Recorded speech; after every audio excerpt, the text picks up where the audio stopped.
What's up guys, it's me Sharan and today I will be discussing the most important topic, that is the guidelines changed by COA 2020. That is Minimum Standards of Architecture Regulations 2020 has been announced. As you all know that the MSAR started in 1983, then it has been changed in 1995, then 1999, then 2007, then 2015 and 2017. Then after the 3 years, that is in 2020, it has been changed and there are few modifications which we all were asking for COA and it has been done finally. So it's good news for all the architect and architecture students. So before starting this video, let me introduce myself. I am Sharan and I am an architect student and belong to Sharan Basava University, Kalburgi. So let's begin this video.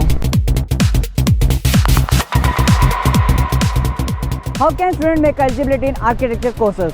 COA has brought two schemes, that is 10+2 scheme as well as 10+3 scheme. That is, the student should have a minimum marks of, that is 50% aggregate in physics, chemistry as well as in mathematics for both science as well as in diploma. For diploma, that is 10+3 scheme. Next, that is you have to get a 50% mark, that is eligibility in NATA exam and that is your aptitude test. Then the both exam marks will be considered and you will be get eligibility for the architecture courses. Then later reservation of seat will be decided by state as well as in national government.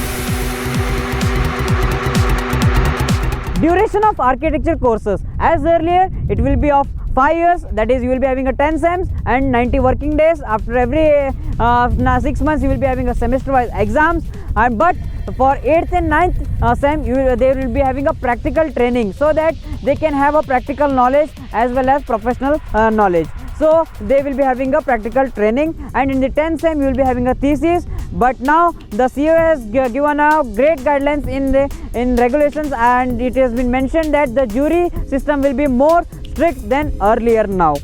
Choice-based credit system will decide the complete curriculum structure of architecture courses. But however, it will be, our grading system will also depend on viva, seminars as well as jury wise.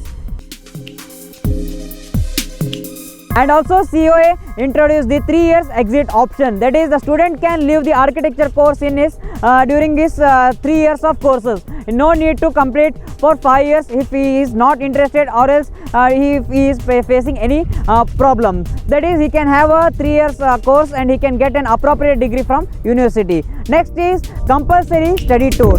The COA has decided to have a compulsory study tour every year for students. It believes that a student should get a wealthy knowledge regarding cultural, history, tradition as well as heritage. So COA decided to give the importance to study tours, because many universities give much value for professional courses rather than study tours. So it should be balanced. So COA decided to have a compulsory study tour every year.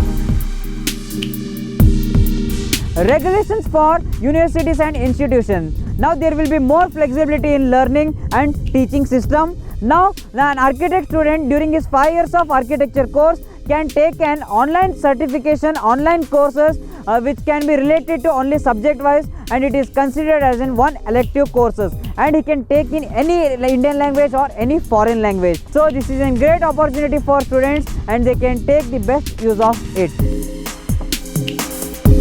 Regulations for examination.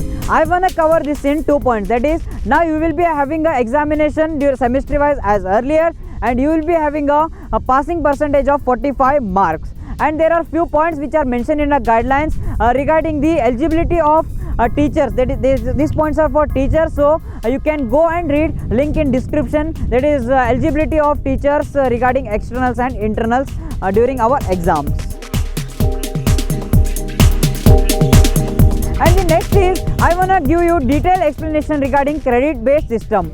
So in this table you can see there are credits mentioned for each subject. Earlier it was like based on our exam there will be a credits, but now it is based on curriculum structure of our architecture courses, as I said earlier. So they have given a credit for each subject, and the most credits are for architectural designing. There will be 16 to 18 credits for architecture designing every SEM. So few points for teachers and senior architect students. That is for 8th and 9th students there will be a practical training, and for 10th there will be a thesis.